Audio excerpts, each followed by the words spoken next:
Toca Livros apresenta O Poder do Pensamento Positivo, Guia Prático para a Solução dos Seus Problemas Diários, de Norman Vincent Peale. Livro original da editora Cultrix. Leitura por Leonardo Rossi. Introdução. A finalidade deste livro é sugerir normas e dar exemplos que demonstrem não haver necessidade de você se deixar vencer por coisa alguma, podendo assim manter paz de espírito, melhor saúde e constante fluxo de energia. Em resumo, você poderá levar uma vida feliz e satisfeita.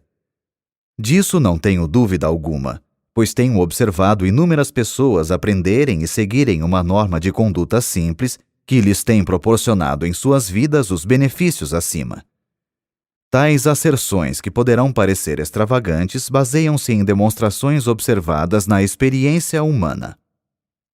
Realmente, muitas pessoas se deixam vencer pelos problemas da vida cotidiana. Passam os dias lutando, talvez até mesmo lamuriando-se, sob o peso de um penoso ressentimento para com aquilo que consideram a má sorte que a vida lhes reservou. Em certo sentido, poderá haver tal coisa como a sorte nesta vida, mas existe também um espírito e método pelos quais poderemos dominar e mesmo determinar essa sorte. É lamentável que as pessoas se deixem vencer pelos problemas, cuidados e dificuldades da existência, o que não deixa de ser completamente desnecessário. Ao dizer isso, certamente não ignoro nem mesmo menosprezo as dificuldades e tragédias do mundo, mas também não permito que elas predominem. Você poderá deixar-se dominar pelos obstáculos a ponto de eles o escravizarem e se tornarem os fatores dominantes. Sabendo como afastá-los do espírito, recusando-se a tornar-se mentalmente subserviente a eles e canalizando a força espiritual pelos seus pensamentos, você poderá sobrepujar os obstáculos que comumente poderiam esmagá-lo. Pelos métodos que delinearei, não haverá lugar para que tais obstáculos se interponham para destruir-lhe a felicidade e o bem-estar. Você apenas será vencido se quiser. Este livro lhe ensinará como não querer ser derrotado. O objetivo deste livro é direto e simples. Não há nele pretensão de oferecer lavores literários e tampouco demonstrar quaisquer conhecimentos desusados da minha parte. Foi escrito com o único fim de auxiliar o leitor a conseguir uma vida feliz, satisfeita e digna.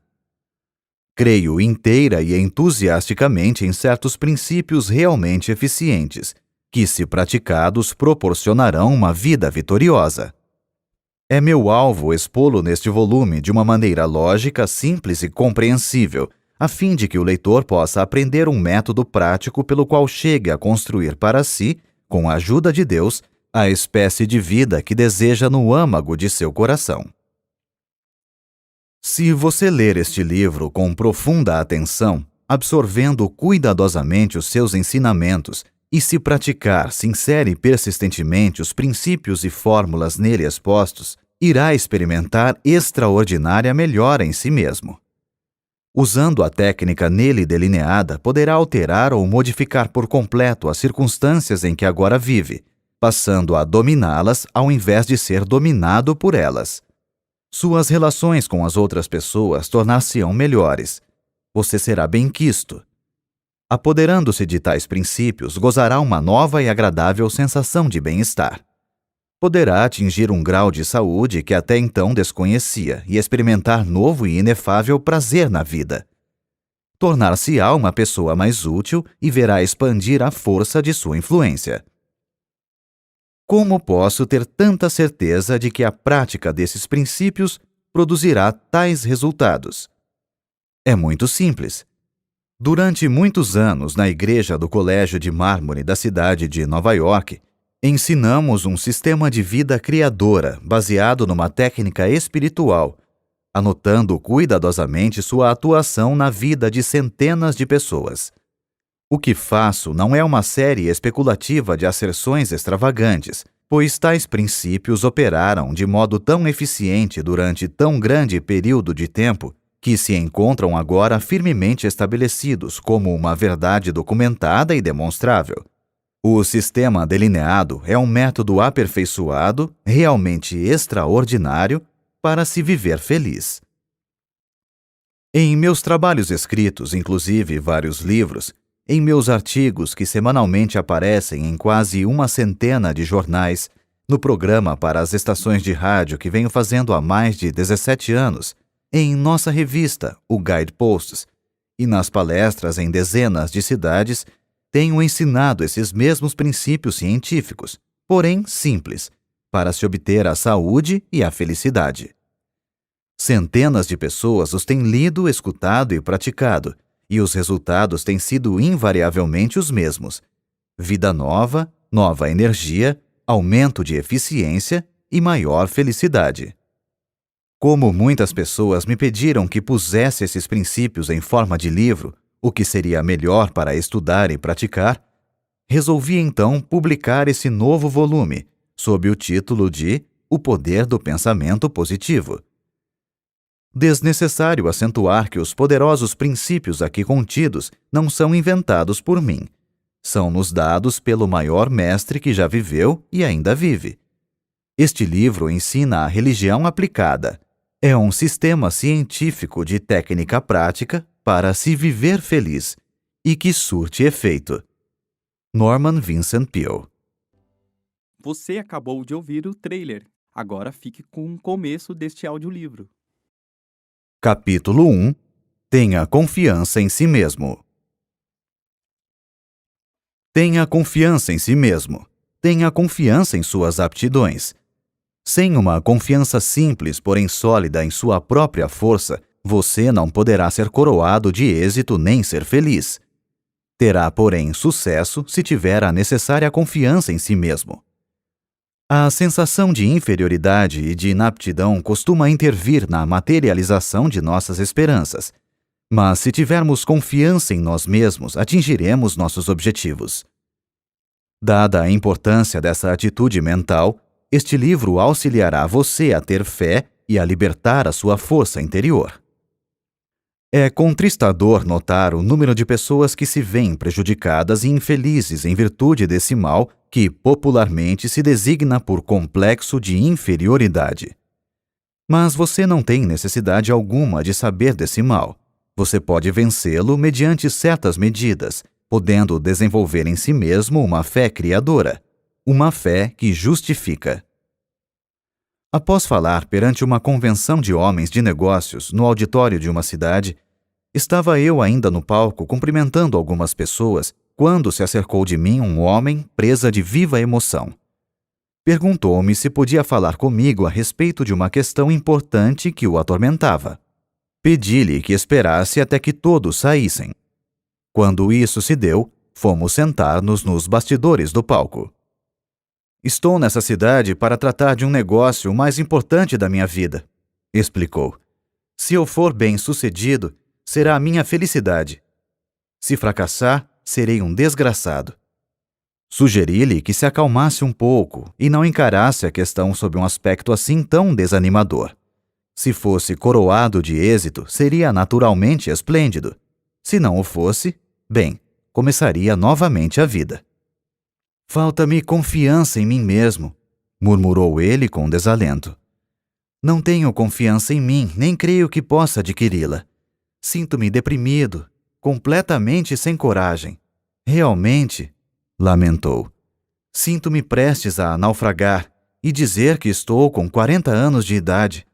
Por que me vejo sempre atormentado por essa sensação de inferioridade, por essa falta de confiança e essa descrença constante?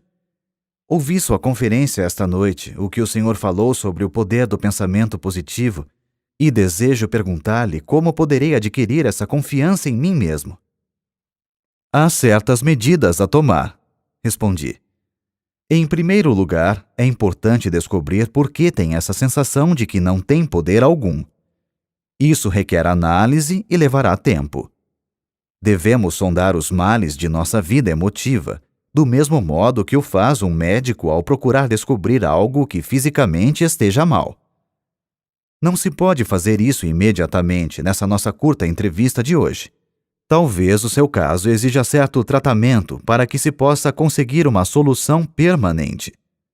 Contudo, a fim de que o possa auxiliar no problema que o preocupa, vou dar-lhe uma fórmula que surtirá efeito se a usar.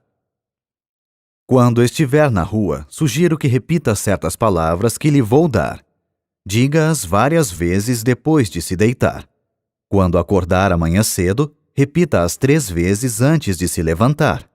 Quando estiver a caminho para ir tratar do seu importante negócio, repita-as novamente 3 vezes. Faça-o com fé de que receberá força e aptidão suficiente para tratar do problema. Mais tarde, se quiser, poderemos analisar o seu caso básico. Independentemente do que poderá acontecer ao seguir esse estudo, a fórmula que lhe vou dar agora poderá afinal ser um grande fator na cura. Eis as palavras que lhe recomendei. Poderei fazer tudo com a ajuda de Cristo. Ele me dará forças. Filipenses, capítulo 4, versículo 13. Como o desconhecido não estava familiarizado com essas palavras, escrevi-as num cartão e mandei que as lesse 3 vezes em voz alta.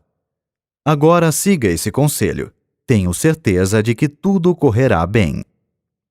Ele se animou e quedou-se um momento em silêncio.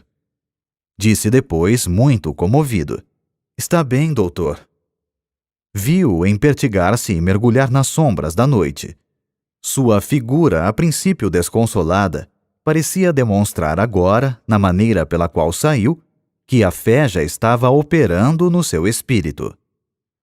Comunicou-me posteriormente que aquela fórmula simples lhe fizera maravilhas, e acrescentou: "Parece incrível que umas poucas palavras da Bíblia possam fazer tanto bem a uma pessoa." Esse homem mandou fazer tempos depois um estudo das razões de suas atitudes de inferioridade, as quais foram eliminadas por meio de conselhos de ordem científica e observância de fé religiosa. Aprendeu a ter fé. Recebeu certas instruções específicas que deveria seguir. Essas serão dadas mais adiante neste capítulo. Adquiriu gradativamente uma forte, firme e razoável confiança. Não cessa de proclamar sua grande surpresa ao ver como as coisas lhe correm bem agora. Sua personalidade adquiriu um caráter positivo e não negativo, de modo que não mais afugenta o êxito, ao contrário, costuma atraí-lo para si. Possui agora verdadeira confiança em sua própria força. Há várias causas para a sensação de inferioridade e não são poucas as que se originam da nossa infância. O diretor de uma companhia consultou-me a respeito de um jovem a quem desejava promover. "Acontece, porém," explicou ele, "que não podemos contar-lhe certas informações importantes e sigilosas. É lamentável. Não fosse isso, falo-ia meu assistente na administração. O rapaz tem todas as aptidões necessárias, mas fala muito e, sem que seja esta a sua intenção, divulga questões de natureza particular e importante." Tendo feito uma análise, descobri que o jovem falava muito simplesmente devido a uma sensação de inferioridade, e para compensá-la, sucumbia à tentação de alardear o que sabia. Ligara-se a homens mais ou menos bem instalados na vida, que haviam cursado universidades e faziam parte de associações. Ele, no entanto, havia sido criado na pobreza, não cursara uma universidade e não era membro de associação alguma. Sentia-se assim inferior aos companheiros tanto em cultura como em posição social. Para fazer figura no meio deles e realçar seu amor próprio, seu subconsciente, que sempre procurava prover o mecanismo que compensasse, fornecia-lhe os meios para elevar o seu eu. Sabia o que se passava na alta esfera da indústria e acompanhava o chefe a conferências, onde encontrava homens preeminentes e ouvia importantes conversações de caráter particular. Relatava aos companheiros boa parte das informações que não deviam transpirar, com o propósito de fazer com que eles o admirassem e invejassem. Isso servia para aumentar o seu amor próprio e satisfazer seu desejo de ser reconhecido como um grande elemento. O chefe, um homem bom e compreensivo, quando percebeu a causa dessa característica de sua personalidade, fez ver ao rapaz as oportunidades a que suas aptidões poderiam conduzir. Descreveu-lhe também como aquela sua sensação de inferioridade fazia com que não se pudesse contar com ele em assuntos confidenciais. Caindo em si e observando depois sinceramente a técnica da fé e das orações, o jovem veio a tornar-se um valioso elemento na companhia. Sua verdadeira força tinha se libertado. Posso, talvez, por meio de uma referência pessoal, ilustrar a maneira pela qual muitos jovens adquirem o complexo de inferioridade. Quando menino, eu era extremamente magro. Tinha muita energia, fazia parte do time de corredores nas competições esportivas, gozava de boa saúde e era bastante rijo, mas muito magro. Isso me atormentava porque não queria ser magro. Desejava ser gordo. Chamavam-me de magricela e eu não gostava desse apelido. Preferiria que me chamassem de gorducho. Sonhava em ser valentão, forte e gordo. Fazia de tudo para engordar. Bebia óleo de fígado de bacalhau, consumia uma grande quantidade de milkshakes, sorvetes de chocolate com creme e nozes, bolos e tortas, mas era como se nada adiantasse. Não engordava mesmo. Passava noites acordado pensando no meu físico e sofria com isso. Continuei a tentar ganhar peso até quase os 30 anos, e foi então que, inesperadamente, comecei a engordar a olhos vistos. A gordura começou a preocupar-me. Passara da conta. Finalmente tive que fazer uma dieta para reduzir o peso. Foi um sofrimento poder conseguir um corpo mais ou menos razoável. Em segundo lugar, para encerrar esta análise pessoal que estou expondo, para mostrar aos outros como opera esse mal, eu era filho de um pastor e ninguém se esquecia de lembrar-me esse fato. Todos os companheiros podiam fazer o que bem entendessem, mas ai de mim se tentasse fazer uma pequenina coisa qualquer. Lá vinha a crítica. Oh, você, um filho de pastor? Não queria ser filho de pastor, pois é de se supor que seus filhos devem ser a delicadeza em pessoa. Desejava ser conhecido como sendo um valentão. Talvez seja essa a razão por que os filhos de pastores adquirem a reputação de serem algo intratáveis. Revoltam-se contra o fato de terem que empunhar sempre a bandeira da igreja. Jurei que uma coisa jamais faria: a de tornar-me pastor. Acontece que eu descendia de uma família cujos membros, na sua totalidade, eram artistas e gostavam de fazer discursos, uma coisa de que eu absolutamente não queria ouvir falar. Costumavam fazer levantar-me em público para discursar, e nessas ocasiões eu quase morria de medo. Ficava mesmo apavorado. Isso faz muitos anos. De quando em quando sinto ainda algo daquela desagradável sensação de outrora quando subo a uma tribuna para falar em público. Tinha que empregar todos os recursos conhecidos para despertar a confiança na força que, porventura, Deus me dera. Encontrei a solução do problema nas normas simples da fé que a Bíblia nos ensina. São princípios científicos e bons que podem curar qualquer pessoa do doloroso complexo de inferioridade. Empregando-os, a pessoa que sofre desse mal poderá descobrir e libertar a sua força interior, inibida em virtude de uma sensação de deficiência. Tais são algumas das origens do complexo de inferioridade que criam fortes barreiras em nossa personalidade. Ele advém de alguma emoção violenta em nossa infância, ou das consequências de certas circunstâncias ou de algo que fizemos a nós mesmos. É um mal que, da névoa do passado, surge nos recessos sombrios de nossa personalidade. Talvez você tenha um irmão que foi um brilhante estudante. Ele tirava as primeiras notas na escola e você as notas baixas, e isso durante todo o tempo do curso. Você acreditou que jamais alcançaria o mesmo êxito que estava reservado a seu irmão. Ele obtinha notas altas e você notas baixas. Isso fazia você pensar que nunca poderia melhorar sua situação. Aparentemente, não lhe passava pelo espírito que algumas das pessoas que não haviam tirado boas notas na escola eram justamente aquelas que tinham tido maior êxito na vida. O simples fato de alguém tirar notas brilhantes no colégio não quer dizer que esteja fadado a ser o homem mais importante do país, pois é bem possível que essas notas brilhantes cessem ao receber ele o diploma, e que a pessoa que teve notas baixas venha a receber depois, na vida, as verdadeiras notas altas. O segredo para eliminar o complexo de inferioridade, que é outro termo para a completa falta de confiança em si mesmo, está em impregnar o espírito de uma grande fé. Desenvolva sua fé em Deus, e isso o fará ter absoluta confiança em si mesmo. Consegue-se uma formidável confiança em si mesmo por meio de orações, lendo e absorvendo mentalmente a Bíblia e praticando as suas normas. Tratarei em outro capítulo das formas específicas de orações, mas desejo acentuar aqui que é de natureza particular a espécie de orações que produzem a fé necessária para eliminar o complexo de inferioridade. Orações superficiais, formalísticas e rotineiras não são suficientemente poderosas.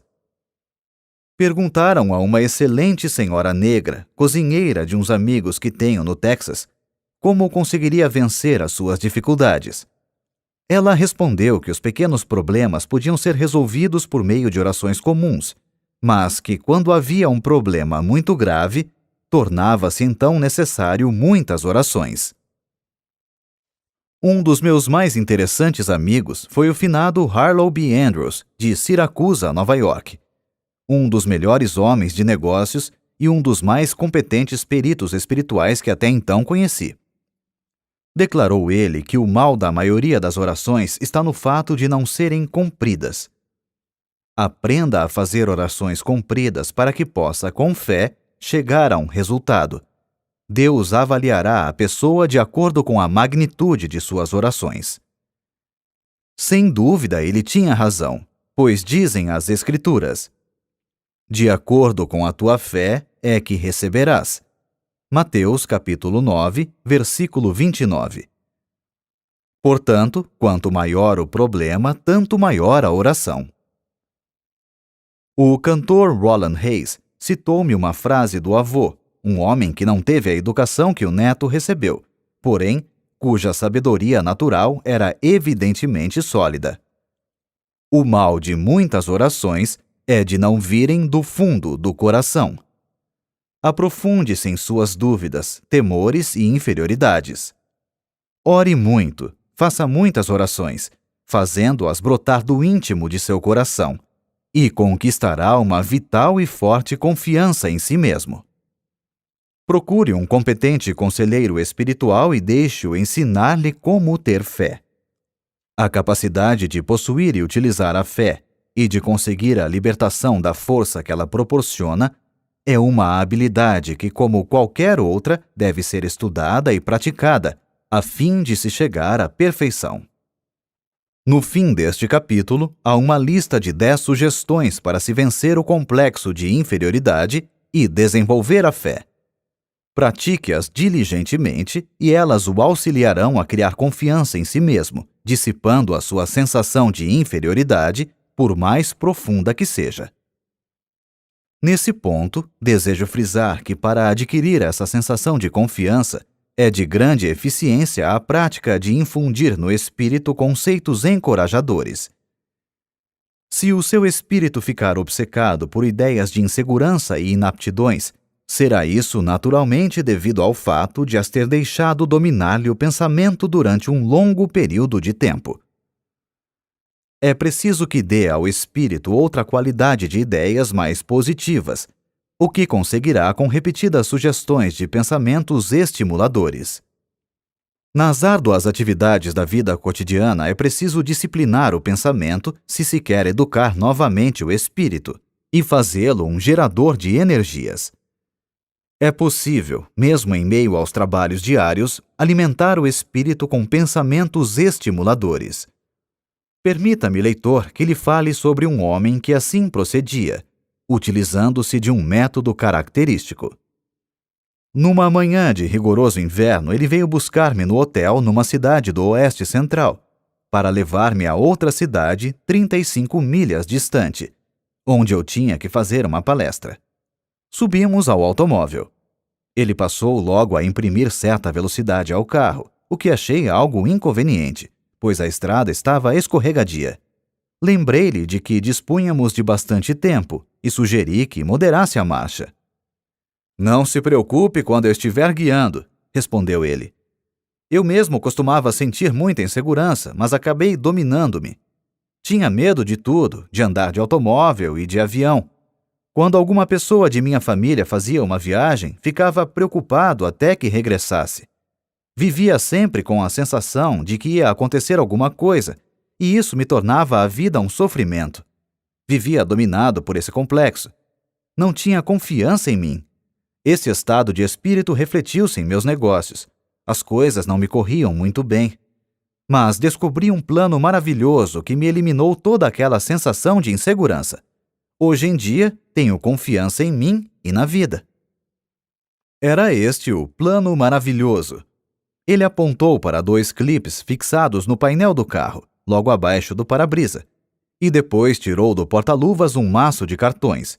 Escolheu um e colocou-o debaixo do clipe. Lia-se no cartão: "Se tens fé, nada será impossível." Mateus, capítulo 17, versículo 20.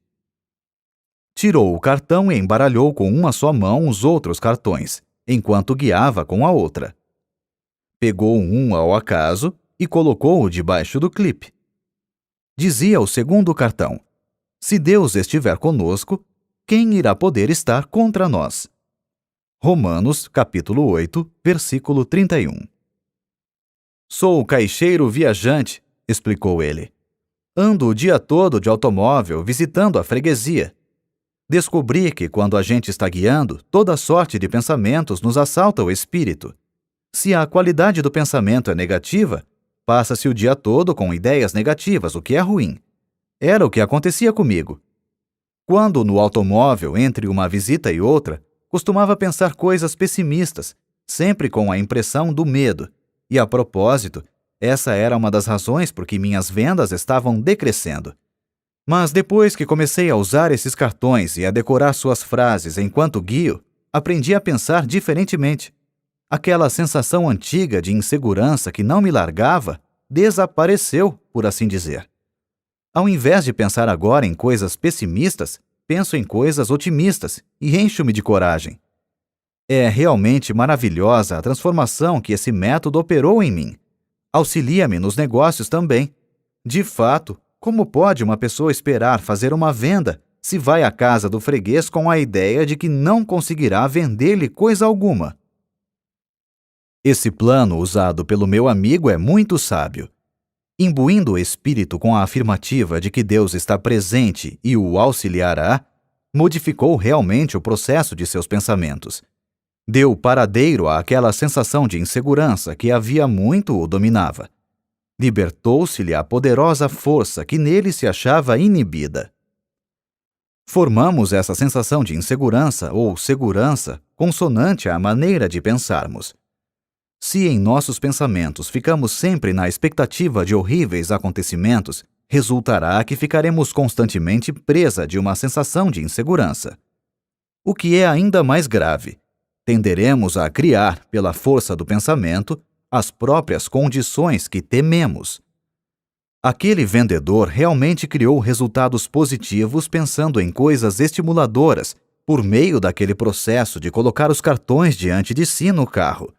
Sua força, curiosamente inibida por uma psicologia derrotista, flui agora de uma personalidade na qual foram estimuladas atitudes criadoras.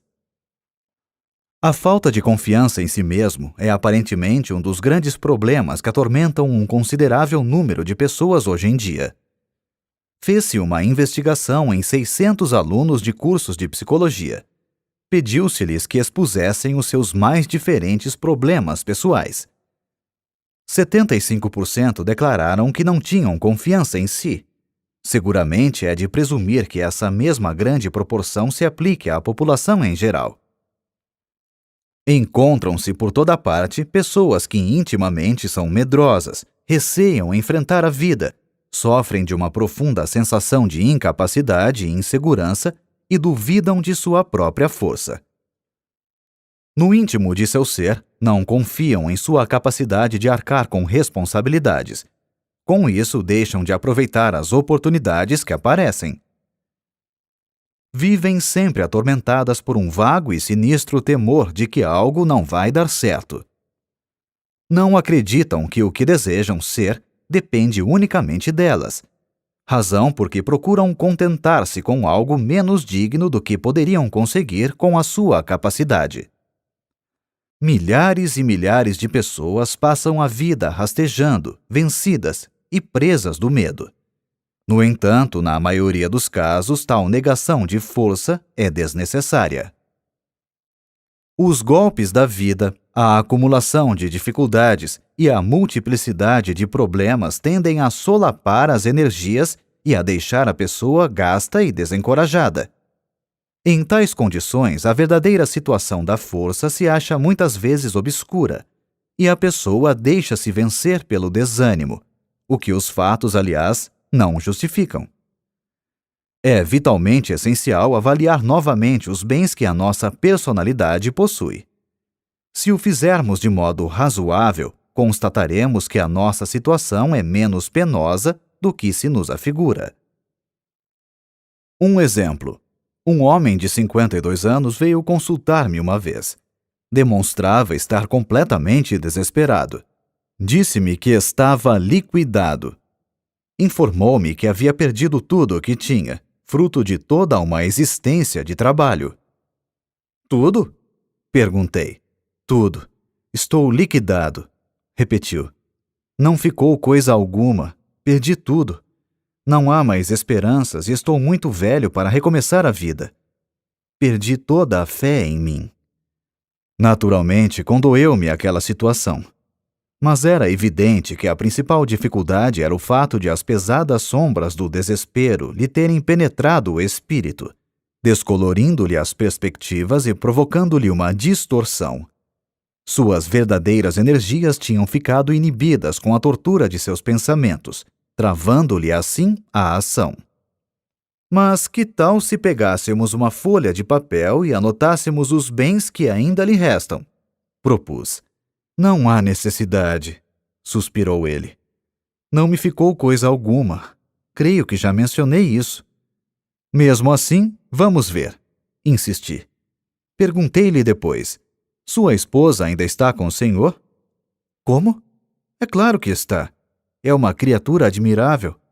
Há 30 anos que estamos casados, jamais ela me abandonaria por pior que fosse a situação. Está bem, vamos anotar isso. Sua esposa continua em sua companhia e não o abandonará aconteça o que acontecer. Que diz a respeito dos filhos? Tem filhos? Tenho, respondeu. Tenho 3, e são realmente 3 criaturas adoráveis. Comoveu-me bastante a maneira com que eles logo me procuraram e disseram de seu amor por mim e que também não me abandonariam. Bem, aí temos o item número 2. 3 filhos que o amam e não o abandonarão. Tem amigos? Sim, de fato tenho alguns bons amigos. Devo confessar que foram muito corretos. Vieram visitar-me e disseram que gostariam de auxiliar-me. Mas que podem fazer? Não podem fazer coisa alguma. Este é o item número 3. Tem alguns amigos que gostariam de ajudá-lo e o têm em grande estima. Que me diz de sua integridade? Agiu mal alguma vez? Não há nada contra a minha integridade. Sempre procurei agir direito. Tenho a consciência limpa. Muito bem. Anotemos a sua integridade como sendo o item número 4. Que me diz da sua saúde? Gozo de boa saúde. Poucas vezes fiquei doente. Creio que estou em boa forma fisicamente. Anotemos isso como sendo o item número 5, boa saúde. Que acha dos Estados Unidos? Acha que continuam ainda em franco comércio e seja o país das oportunidades? Acho sim. É o único país no mundo em que eu gostaria de viver. Eis o item número 6. O senhor vive nos Estados Unidos, o país das oportunidades, e está satisfeito de viver aqui. Indaguei depois. E o que me diz de sua fé religiosa? Crê em Deus e crê que Ele o auxiliará? Sim. Não creio que teria suportado tudo isso se não tivesse alguma ajuda de Deus. Agora, vamos ver a relação dos bens anotados. 1. Uma esposa maravilhosa, casado há 30 anos. 2. 3 filhos devotados que não o abandonarão. 3. Amigos que o querem ajudar e que o têm em grande estima. 4. Integridade. Nada fez que o possa envergonhar. 5. Boa saúde. 6. Vive nos Estados Unidos, o maior país do mundo. 7. Tem fé religiosa. Mostrei-lhe na mesa a folha de papel. Olhe isso. Acho que possui tantos bens. Julgara pelo que me dissera tivesse perdido tudo. Ele sorriu meio envergonhado. De fato, não pensei nessas coisas, disse. Isso não me passou pela cabeça. Talvez a situação não seja realmente tão má, declarou pensativamente. Quem sabe? Talvez pudesse começar de novo a vida se conseguisse apenas adquirir certa confiança e pudesse sentir alguma força dentro de mim. Bem, ele compreendeu tudo e tratou de começar a vida novamente. Conseguiu fazê-lo somente depois de ter modificado seu ponto de vista e sua atitude mental. A fé varreu as dúvidas que o assaltavam, e uma força, o bastante para vencer suas dificuldades, emergiu do íntimo de seu ser. Esse incidente ilustra uma profunda verdade expressa num documento muito importante do célebre psiquiatra Dr. Karl Menninger. Disse ele: as atitudes são mais importantes que os fatos. Vale a pena repetirmos essa frase para que possamos aurir a verdade que ela encerra. Qualquer fato que enfrentarmos, por mais penoso que seja, mesmo que pareça irremediável, não será tão importante como a nossa atitude para com ele. Da maneira como julgamos um fato é que poderemos ser derrotados antes que possamos tomar qualquer medida com relação a ele. Poderemos talvez permitir que o fato nos esmague mentalmente antes que comecemos a tratar realmente dele. Por outro lado, a observância de pensamentos otimistas e animadores pode modificar ou dominar inteiramente o fato. Conheço um homem que é muito valioso para a sua companhia, não por causa de qualquer habilidade extraordinária, porém, por causa do fato de ele sempre demonstrar ser possuidor de um espírito animador. Quando seus companheiros encaram com pessimismo certo problema, ele logo empresta um método a que deu o nome de o método aspirador de pó. Isto é, por meio de uma série de perguntas, ele aspira o pó do espírito de seus companheiros, arranca-lhes as atitudes negativas. Depois, muito serenamente, sugere-lhes ideias positivas com relação ao problema, infundindo-lhes novas atitudes, as quais lhes dão nova concepção dos fatos. Muitas vezes os companheiros comentavam os problemas, os quais lhes pareciam diferentes quando esse homem começava a operar sobre eles. É a atitude de confiança que cria a diferença, e ela não elimina a objetividade na avaliação dos fatos. A vítima do complexo de inferioridade vê os fatos através de atitudes que lhe são prejudiciais. O segredo para corrigir-se está simplesmente em adquirir uma visão normal que se incline para o lado positivo. Se você, leitor, se julga vencido e perdeu a confiança em sua capacidade de vencer, sente-se, pegue uma folha de papel e faça uma lista, não dos fatores que lhe são adversos, mas dos que tenha a seu favor. Se pensarmos constantemente nas forças que parecem estar contra nós, acabaremos transformando-as numa verdadeira força, o que, aliás, não se justifica. Elas tomarão uma consistência que na realidade não possuem, Mas se, ao contrário, encararmos mentalmente os nossos valores e os pesarmos e fixarmos neles os nossos pensamentos, realçando-os ao máximo, conseguiremos libertar-nos de nossas dificuldades, independentemente do que possam ser. As nossas forças interiores começarão a firmar-se e, com o auxílio de Deus, tirar-nos-ão da derrota para nos conduzir à vitória. Uma das mais poderosas concepções, que é seguramente a cura para a falta de confiança, é o pensamento de que Deus está realmente ao nosso lado, ajudando-nos. Este é um dos mais simples ensinamentos da religião. Deus Todo-Poderoso será nosso companheiro, não nos abandonará e auxiliar-nos-á até o fim. Nenhuma ideia é tão poderosa para desenvolver a confiança em nós mesmos como a dessa simples crença, quando praticada. Para praticá-la, basta afirmar: Deus está me ajudando. Deus está me guiando. Leitor amigo, despenda alguns minutos imaginando sua presença. Repita depois essa afirmação com fé. Trate de seus afazeres com a ideia de que aquilo que você afirmou e imaginou é verdade. Faça essa afirmação, imagine a sua presença, tenha fé e será senhor de si. A libertação das forças que esse processo estimula o surpreenderá. A sensação de confiança depende do tipo de pensamentos que habitualmente ocupa seu espírito. Pense no fracasso e pode estar certo de que se sentirá fracassado. Pratique, porém, pensamentos estimuladores. Faça disso um hábito dominante e acabará desenvolvendo uma forte sensação de capacidade que o habilitará a vencer quaisquer dificuldades. Realmente, a sensação de confiança aumenta a nossa força. Basil King disse certa vez: seja ousado, que forças poderosas virão em seu auxílio. A experiência prova a verdade desse conceito. Você sentirá que essas forças poderosas o estão auxiliando à medida que a sua crescente fé vai modificando suas atitudes. Emerson declarou uma grande verdade: somente vencem aqueles que acreditam poder vencer. E acrescentou: faça aquilo que você possa temer, que o temor desaparecerá. Tenha sempre confiança e fé que seus temores e sensação de insegurança logo deixarão de exercer qualquer domínio sobre você. Uma vez, quando Stonewall Jackson preparava um ousado ataque, um de seus generais receoso fez objeções, dizendo que temia isso ou aquilo, etc. Jackson pousou a mão sobre o ombro de seu subordinado e disse-lhe: General, não se guie jamais pelos seus temores.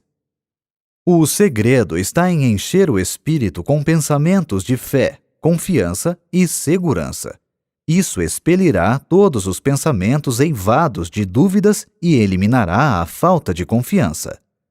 A um homem que durante muito tempo vivia atormentado por uma sensação de insegurança e temores, sugeri que lesse a Bíblia inteira, sublinhando com o lápis vermelho todas as citações nela contidas relativas à coragem e confiança. Ele acabou decorando-as. De fato, impregnou o espírito com os pensamentos mais sadios, mais felizes e mais poderosos que há no mundo. Esses pensamentos dinâmicos transformaram-no. De criatura desesperada que era, passou a ser um homem de força dominante. Foi notável a transformação que nele se operou em poucas semanas. De um espírito quase completamente fracassado, passou a ser uma personalidade confiante e inspiradora. Reconquistou a confiança em si mesmo e em sua própria força por meio de um processo simples, o de modificar o seu modo de pensar. Para resumir, que pode você fazer agora para criar confiança em si mesmo? Mencionamos abaixo 10 regras simples e exequíveis para dominar suas ideias de inaptidão e aprender a ter fé. Milhares de pessoas as têm empregado e obtido brilhante resultado. Comece a seguir esse programa que irá também criar essa confiança em si mesmo e em sua própria força. Você também terá essa mesma sensação de possante energia. 1. Formule e grave indelevelmente em seu espírito um quadro mental de si mesmo como sendo coroado de êxito em tudo. Mantenha sempre esse quadro no espírito. Não permita que desapareça. Seu espírito procurará desenvolver essa ideia. Jamais pense que irá fracassar. Jamais duvide da realidade dessa imagem mental. Seria perigosíssimo, pois o espírito sempre procura realizar aquilo que se imagina. Por conseguinte, imagine sempre o sucesso, por piores que as coisas lhe possam parecer no momento. 2. Toda vez que um pensamento negativo relacionado à sua força pessoal lhe assaltar o espírito, exprima deliberadamente um pensamento positivo para eliminá-lo. 3. Não crie obstáculos em sua imaginação.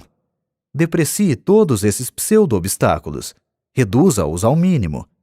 As dificuldades devem ser estudadas e tratadas de maneira eficiente a fim de serem eliminadas. Devem ser encaradas apenas como se apresentam. Não devem ser ampliadas por pensamentos pessimistas. 4. Não se deixe atemorizar por outras pessoas. Procure imitá-las. Ninguém pode ter a sua eficiência. Lembre-se também que a maioria das pessoas, não obstante mostrar confiança em si, sente-se muitas vezes tão receosa e tão hesitante quanto você. 5. Repita 10 vezes ao dia estas palavras dinâmicas. Se Deus estiver conosco, quem irá poder estar contra nós? Romanos 8:31. Suspenda aqui a leitura e repita-as agora, lentamente e com confiança. 6. Arranje um competente conselheiro para ajudá-lo a compreender a razão de ser de seu modo de agir. Conheça a origem de sua sensação de inferioridade e indecisões, a qual muitas vezes tem muitas raízes na infância. O conhecimento de nós mesmos é um fator de cura. 7. Repita 7 vezes ao dia, em voz alta, se possível, o seguinte versículo: Poderei fazer tudo com a ajuda de Cristo. Ele me dará forças. Filipenses, capítulo 4, versículo 13.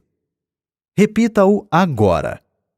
Esta declaração mágica é o mais poderoso antídoto que existe na Terra para os pensamentos pessimistas.